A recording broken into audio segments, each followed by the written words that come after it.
Hello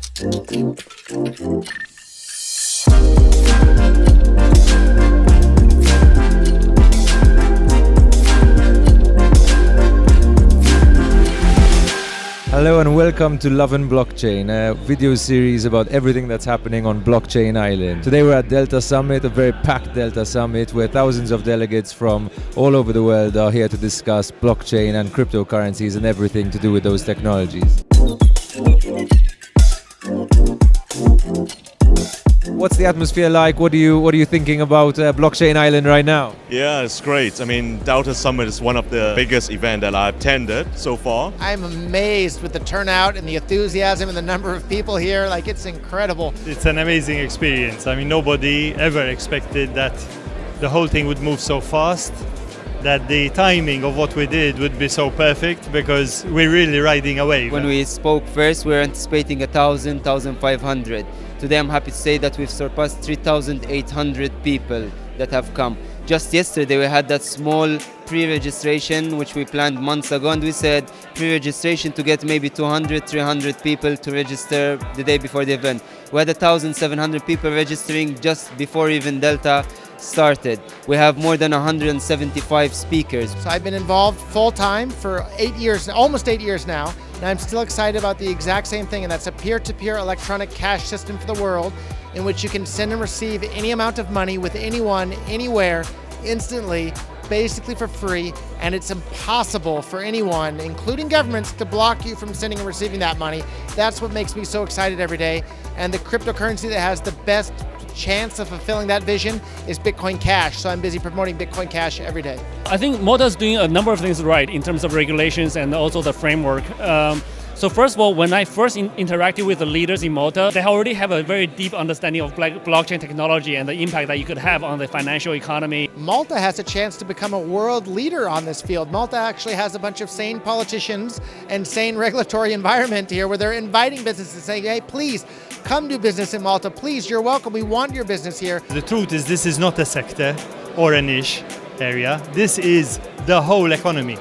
Everything in our economy is going to shift to this technology over time. We're in early stages now, but this is going to hit every part of our economy. So it's not a case of saying, like we did with, for instance, financial services or gaming or aviation, are we becoming too dependent? Their attitudes towards ecosystem participants, like businesses like ours, is very different from other countries. They have a very cooperative mentality. They talk to us, they ask for our opinions, they work together with us. If there's an issue, we can solve it together. That's huge. So that's more important than what's written on paper.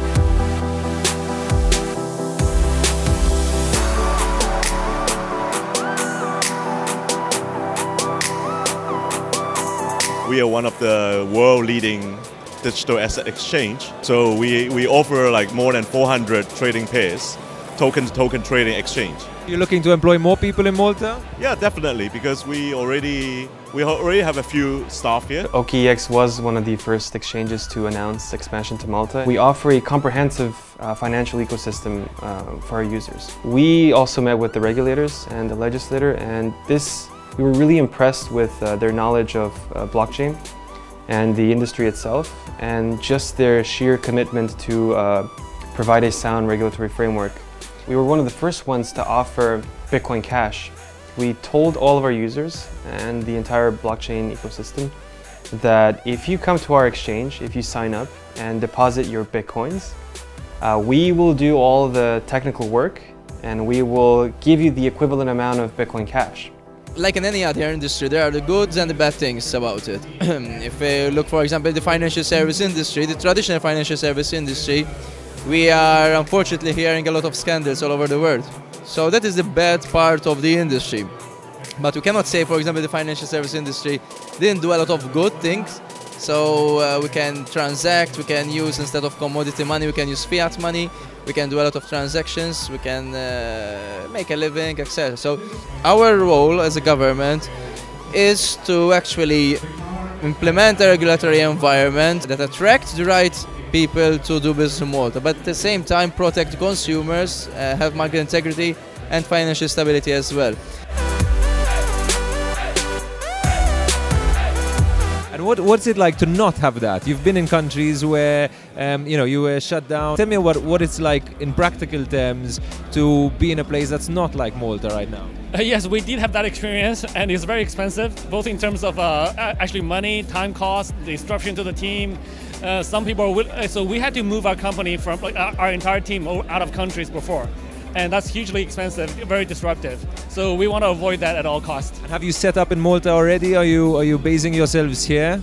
So yes, we have a location in Malta now. We have an office here, and so I will still be splitting my time between a few different locations, but we do have a presence here. Looking back, I think even the response that we're getting, both from the operators and the regulators alike, we managed here in Malta to find the balance and the fine line between regulation but not stifling innovation. And in terms of consumers, obviously, yes, we hear a lot of scams when it comes, for example, to cryptocurrency ICOs. It is normal, because at the moment this activity is not illegal, but it is not regulated. Yeah, there's lots of applications for blockchain technology, but we already know what the killer app is. The killer app is cash. Using Bitcoin or using cryptocurrencies as currencies, that's what got the most traction, the most attention, the most users. There's tens or maybe even 100 million users around the world now of cryptocurrencies. The blockchain industry in Malta will be big. Well, the blockchain industry in anywhere will be big, and Malta will be one of those pioneers leading this revolution. So in the next 10 to 15 years, I personally hope that the digital asset space will sort of move from the investment stage into the utility stage. As I said earlier on stage, I described why we called it Delta. And I said two reasons. One is the geeky reason, because Delta in maths means change. And the only thing that's constant about technology, as with life, is change itself. But the other thing is that Delta is also an acronym. It stands for Decentralized Ledger Technology Annual Summit. So it is an annual summit that's going to happen every year. Tomorrow we're launching the campaign for Delta 2019.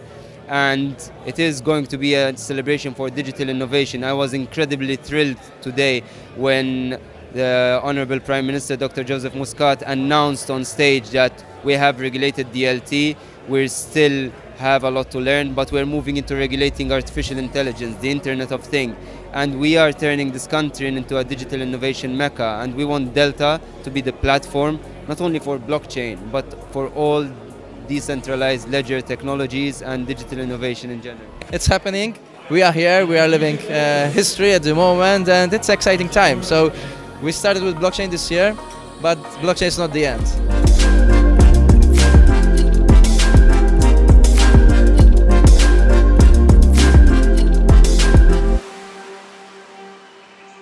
The blockchain is an empowering tool, all right? It brings power to the individual.